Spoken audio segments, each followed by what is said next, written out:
telecast. Please stay tuned. The essence of our gathering here this afternoon.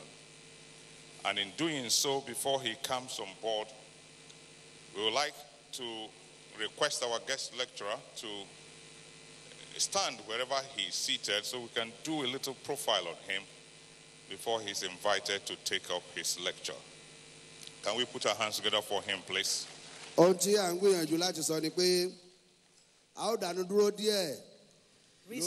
for harmonious and optimal socio-economic development, prospects and challenges forms the theme for the 2019 Pan-Yoruba Summit.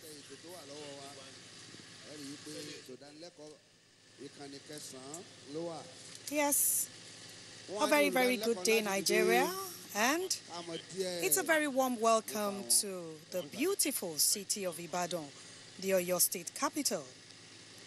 You're onto the outside broadcast service of the NTA, largest television in Africa.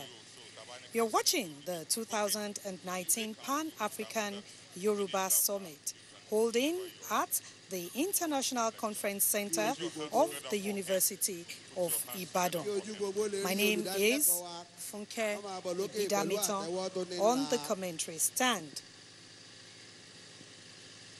I did say earlier that the Yoruba Summit, Pan-Yoruba Summit, is an annual event of the Yoruba people, the Afenifere, bringing together one voice to form a narrative for the future of the Yoruba nation. The program is attended by Yoruba leaders, lawmakers, Yoruba socio-cultural groups, professionals, and indeed stakeholders in the Yoruba nation. Today's program is holding on the topic, restructuring for harmonious and optimal socio-economic development, the prospects and challenges. And this year, we have as the guest speaker, Senator Olubumi Adetumbi. Where he had his A-level. The University of Ibadan in 1979, and later in 1982 had his master's degree in Agric Econs. Senator Adetumbi is an agricultural economist and Chief Executive Officer of Development Associates, a noted Nigerian economic development consulting firm. As we said earlier, graduated with bachelor's and master's degree in agricultural economics in 1979 and in 1981, respectively. He had worked in private and public sectors, including the Central Bank of Nigeria, World Bank-funded Agricultural and Rural Management Institute, ARMTI, Ilorin, Cadbury Nigeria PLC, and the Ford Foundation funded Community Development Foundation, a pioneer wholesale microfinance institution in Nigeria. He has led development, sales and marketing, and development project management. Senator Adetumbi has worked closely with several bilateral and multilateral development agencies, state and federal governments in the design and implementation of several development projects in Nigeria. His professional interests include, but not restricted to, development planning, policy development, inclusive economic growth and poverty reduction, public finance management, public service reforms, development project management. He served as Senator, Federal Republic of Nigeria, representing Ekiti North from June 2011 to June 2015. There at the Senate, he was the Vice Chairman, Senate Committee on Interior and Member, National Planning, Public Accounts, National Identity and National Population Cooperation and Integration in Africa, NEPAD. Senator Olu Adetumbi was one of the most outspoken and visible senators of the 7th Senate. He won the 2014 State Media Corps Award for Parliamentary Intellectualism for the quality of his contributions to the work of the Senate. Some motions and bills sponsored by Senator Adetumbi included the looming danger of bankruptcy in states, the need for fiscal evaluation. This motion predicted the current fiscal crisis in most states of the country, economic growth and worsening inequality in Nigeria, a call for new approaches to poverty reduction, a call for review of national planning and budgeting process, in which he recommended the merger of national planning and budgeting as distinct from finance function. He raised the matter of urgent public importance on $49 billion missing in the Nigerian National Petroleum Corporation NNPC funds. That led to the public hearing on the matter. An act to amend the National Youth Service Corps, an act to provide for the assignment of portfolios to ministerial nominees appearing before the Senate for confirmation. Party responsibilities. Member Strategy Committee of APC, and that helped in drafting the manifesto of the party. Member Committee on APC Manifesto drafting. Member of the Policy and Strategic Directorate of the 2015 presidential campaign. Secretary, Kogi Fact-Finding and Reconciliation Committee, Secretary, APC True Federalism Committee, and Secretary to the National Election Council for 2018 Ekiti State Governorship election. This is the gentleman who has the distinguished privilege and opportunity to present to us at today's Pan-Yoruba Summit as guest speaker, and he will be speaking on restructuring for harmonious and optimal social.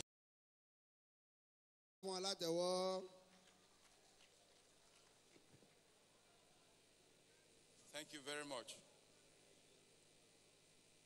Your Excellencies, representing the governors of the Southwest here present, Bapa Ayo Fasomi, my father, and a worthy predecessor in the hallowed chamber of the Senate of the Federal Republic. Kábíyèsí, Adé apẹ́ lórí, bàtà apẹ́ lẹ́sẹ̀, irúkọ rẹ̀ á di ọ̀kíní. Distinguished ladies and gentlemen, I consider it a privilege to be invited to present a lecture at this Pan-Yoruba Summit. I'm delighted to contribute to a debate that started in 1949, which Chief Obafemi Awolowo later codified in his timeless work titled Thoughts on the Nigerian Constitution, which was published in 1966. In this seminal work, Chief Obafemi Awolowo developed unassailable arguments to proffer answer to the unending question to date of what type of constitution is suitable for Nigeria.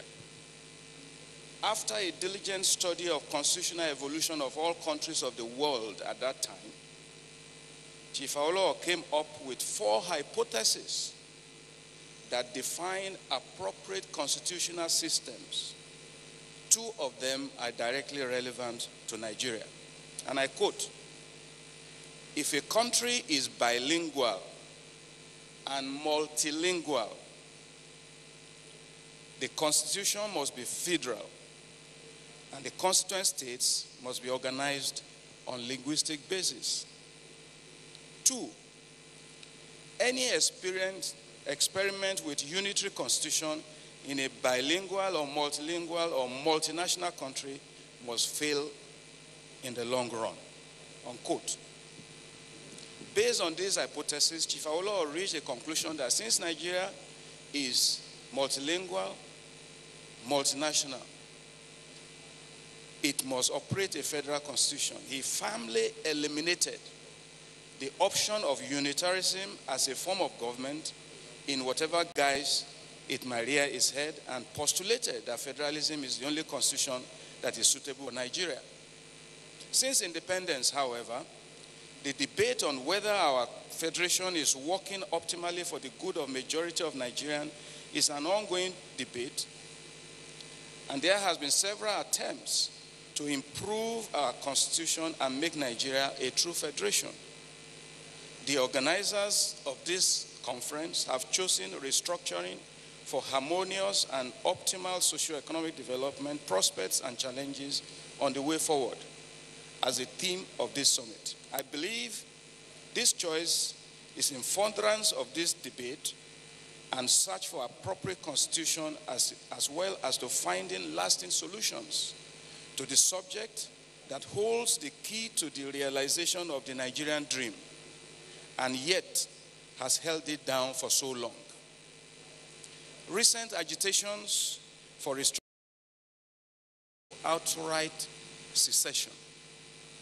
In response to these agitations, APC set up a committee on true federalism, of which I was privileged to serve as secretary under the chairmanship of Governor Nasiru El-Rufai, to moderate a public debate to stem the tide of divisive rhetoric and to channel people's energy to make open and honest recommendations to the party and the federal government on the way forward in the proposed restructuring of the country.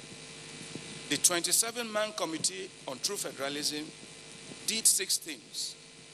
It reviewed reports of previous constitutional conferences, called for public opinion and input in 13 areas of public agitation for change that needs to be restructured in Nigeria, and received 409 written memoranda. The committee had direct engagement with 1,473 people. One of such consultations took place in this very hall, where the whole Southwest was gathered to interact with the committee. We created digital media platforms via website, Facebook, Twitter, Instagram, to reach out to the general public and received millions of input from the general public. As a result of our findings, the committee prepared draft 20 executive and legislative action plans, including draft bills for the presidency and the National Assembly. We presented our findings and recommendations to the APC and its leadership, caucus, and the neck of the party adopted it. No political party, and I repeat, no political party in the history of Nigeria has ever done this type of consultation to ask Nigerians, how do you want to be governed? And the president of the country, President Muhammadu Buhari, was in principal support of the work of this committee. It is therefore erroneous for anyone to tar the APC and President Buhari with the brush of anti-federalism. It is simply not true. The APC, through its Committee on True Federalism, in addition to its findings, conducted an exhaustive comparative analysis of the constitutional conferences of 1994-1995, the National Political Reform Conference of 2005, and the National Conference of 2014. What has emerged from this exercise is a consensus on some recommendations which suggest a consistent demand for change in our political system. Some of the issues on which consensus has been reached include resource control, review of revenue allocation formula in favor of states, decentralization of police, judiciary, devolution of powers, 2 tiers of federation, not 3, with local governments as administrative units of states. All these recommendations are waiting for implementation.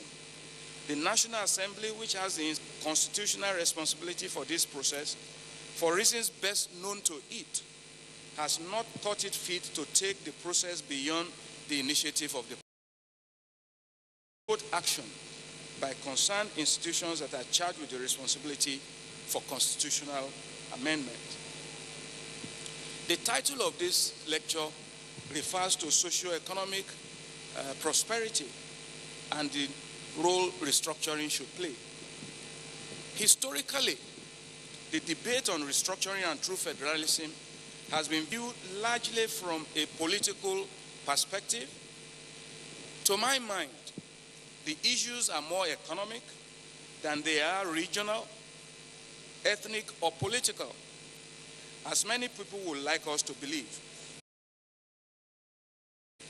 Restructuring Nigeria for true federalism is no longer a matter of contest of supremacy or political control of the federal government over subnational governments. It has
without the active participation of states. For states to consciously operate in this new role, they will require a different set of rules and incentives to change behavior that will usher in harmonious and optimal socioeconomic development that the theme of this summit envisaged. In the past, federal-state relations is largely driven by politics of power and revenue sharing, rather than growing the economy, creating jobs, and revenue generation. Nigeria needs an expanded view of restructuring that focuses on reform and improvement of our national governance systems and drives it into higher levels of efficiency and improved service delivery. To this end, there is urgent need to change the current political power model of states management and begin to view and evaluate performance of states in terms of their contribution to national economic output, revenues, employment, productivity, and other socioeconomic and human development indicators.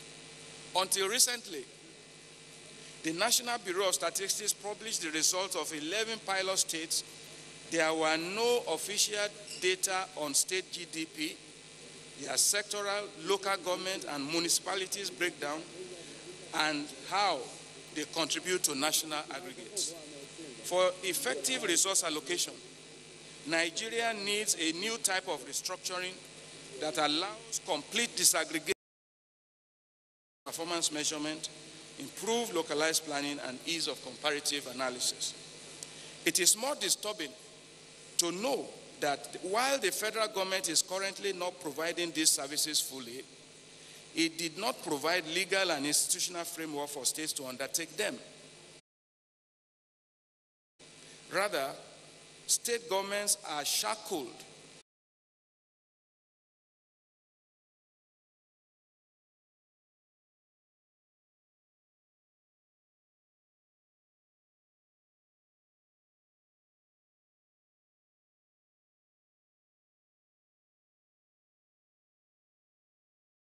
economic growth and improvement of living conditions. In this regard, credit must be given to Buhari-Osinbajo presidency for expanding the scope of federal-state economic relations from just revenue sharing to include broader debate on political economy, job creation, fiscal issues, and to building consensus on national economic policy management. Gone are the days when we had a dormant National Economic Council under Jonathan Sambo presidency.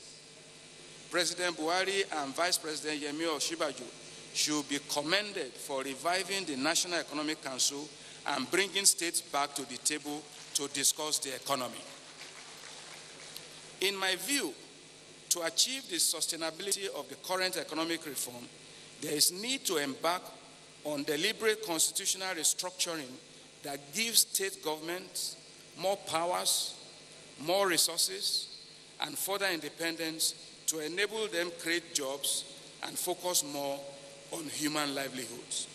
Though we cannot be in denial of people's preferences for their ethnic proclivities, yet we must consciously promote a new narrative that elevates the subject of restructuring from the emotive discourse into the higher realm of logic, common sense, and empirical evidence. Let me cite a few examples. What manner of federalism prevents its states to engage in population census within their jurisdictions, from carrying out GDP estimations of their economies? Meanwhile, the federal government has missed 10 yearly census cycle for 2 consecutive years. A census of the nation ought to have been conducted in 2016. This is 2019. The census is yet to be undertaken. Now, how does one explain that Nigeria's official population estimate puts Lagos State at 13 million people, when in actual fact, it is home to over 22 million people and by global standards a sprawling megacity? How do we explain the fact that states require federal license to explore and exploit mineral resources within their territories? This is analogous to a homeowner seeking permission of his neighborhood association in order to live or lease his property. Why would an elected state government be called a chief executive officer of a state without a civil police directly under his control and receive superior instructions from a remote and higher authority to the governor? I fail to see the logic in taking power of taxation away from states and transferring same to the federal government, only to come around and yet some amongst us advocate for financial autonomy, wants to take them out of the control of states. If states are currently groaning under the weight of an over-centralized federal government, and yet there is a clamor for autonomy to taking local governments to the center, where states will have limited say in its day-to-day affairs, what then is the role of states in our federation? What will be the political and administrative jurisdiction of state governments in the context of autonomous local government areas in a federation? The truth of the matter is the autonomy of local governments will erode the political jurisdiction and make nonsense of states as the primary components of our federation. We must accept the reality that Nigeria is a country of multilingual and multi-ethnic diversities, that the repeated call for its restructuring is more about managing its diversity for economic prosperity and for its people than dividing Nigeria. The prolonged inability to effectively manage this diversity over the years, in my view, largely accounts for the unending threat to national cohesion and progress. The effective resolution of these 7 paradoxes holds the secret of addressing the challenges of national security, sustained economic growth, and improvement of human lives. The APC and its federal government under President Buhari have done the needful to provide the evidence and establish effective demand for restructuring in Nigeria. Therefore, there cannot be a legitimate claim by anyone not knowing what restructuring means or how it can be done. It is now the time, the second term mandate that the APC is seeking to act with a decisive sense of urgency and work with definite timelines to deliver a restructured federation that works equitably for all. The report of this committee on true federalism provides a robust agenda for this discussion and action. This is the report of the True Federalism Committee, and I have graciously brought here from the headquarters of our party 110 copies for the organizers of this forum for distribution amongst its membership. Let me speak quickly about the ongoing and current version of progressives' midwife mainstreaming of Southwest into the federal government. The Southwest, in collaboration with other sections of the country, is now running the federation. Let us be reminded that the performance of this unprecedented progressive-led federal government will be compared with the past ones by their conservative counterparts. It's not the first time that the Southwest will be at the center, but we were led by conservative elements. This time around, the progressive is leading the Southwest into coalition to form a federal government. At the end of term, we can't trade blames. Rather, we must work at what is missing and make it work otherwise. Otherwise, how do we differentiate between capabilities of conservatives and progressives to evolve a federal government that works for all? Despite its unprecedented social welfare policies, the school feeding program, transfer of money to poor and unemployed, the most enduring legacy that this progressive university and a struggle that has prosecuted since independence. I hold the view that only President Buhari among the current presidential candidates command the needed guts, the integrity, and public trust to undertake this nation-building constitutional reform that Nigeria so much needs at this crucial point in its odyssey to a true federation. Since this is a gathering of Afenifere, Egbe Ilosiwaju Yoruba, one cannot but reflect on how the Yoruba nation can enhance its role in the further improvement of our federalism. I have therefore taken the liberty to speak not as a guest, but as a freeborn Yoruba of Ekiti extraction. A historical assessment of Yoruba political leadership tends to suggest a worrying, repetitive tendency for conflicts between its leaders and those that are being led. Since the loss of Ilorin to the fatal conflict between Alaafin Aole and Afonja, the twin weaknesses of absolutism and political exclusion on the part of Aole led disgruntled Afonja into rebellion, and external alliance has always been with us. 6 episodic records of debilitating conflict within the ranks of Yoruba political elite in contemporary times include the following.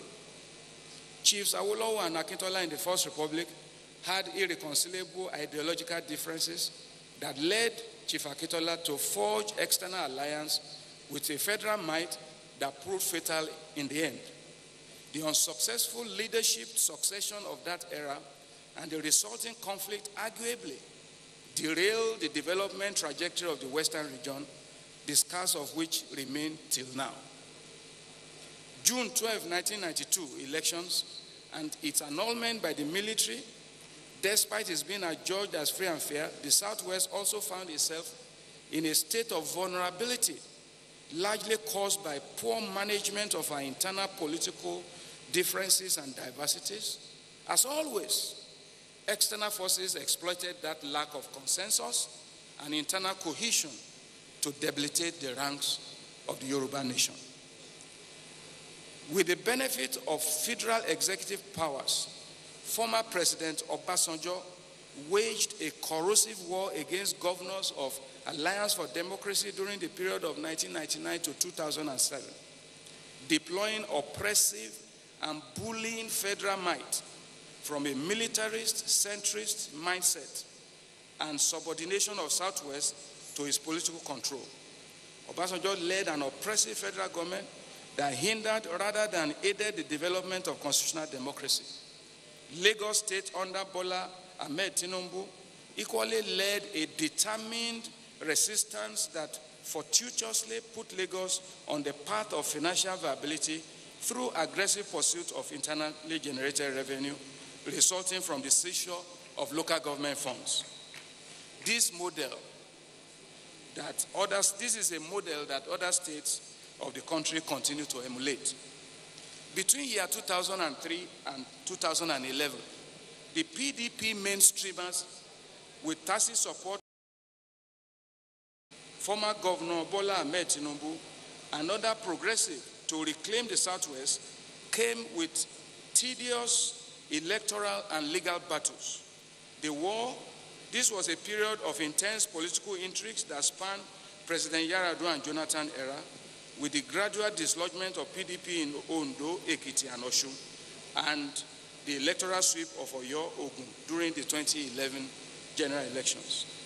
The displacement of PDP governments in 2011 in the Southwest led to coalition of section of Afenifere and Jonathan as counterforce to Bola Ahmed Tinubu and the ACN. The period 2011 to 2015 witnessed a contest of will and brutal use of federal executive power and financial inducement to destabilize the progressive base of the region. The national conference organized by former President Goodluck Jonathan became the tough Yoruba of strong conservative political school that is sympathetic with national mainstreaming under the PDP, pitched against other Yoruba sympathetic with national mainstreaming under the APC.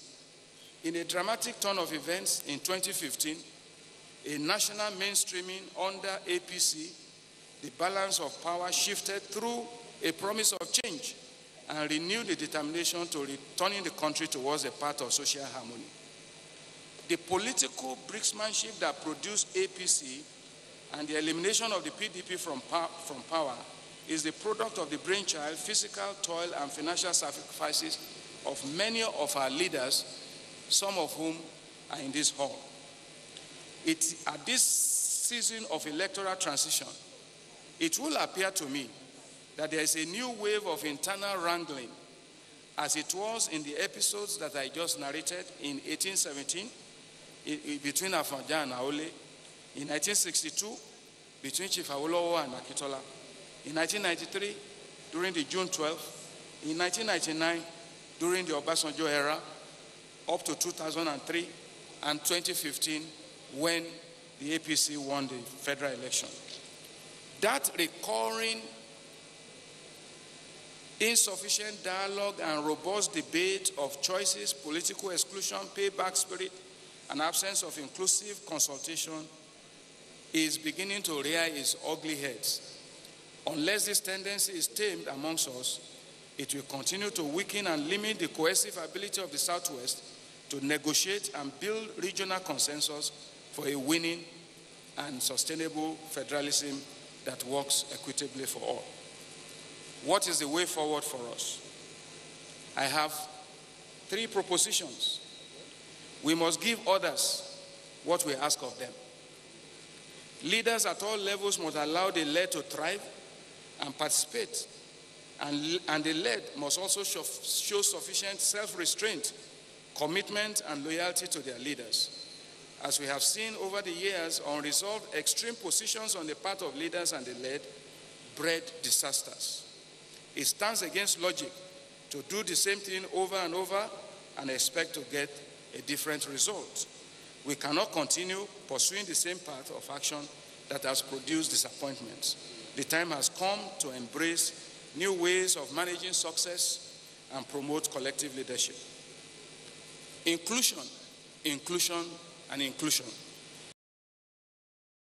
This is the best time for the Southwest to advocate and canvass for its position on true federalism at the onset of a new term of tenure of a federal government. Determination and management of priorities of government, we have a new opportunity to negotiate and reach consensus on the way forward for the Nigerian Federation. On a final note, we currently have a vice president who is learned, who is loyal, who is competent, and is adding value to the nation. He is a shining model of Yoruba Omoluabi, and above all, he is God-fearing and humble. We have a new opportunity to continue in that role for another term with President Buhari, who by virtue of his quality of integrity has assumed the status of what somebody recently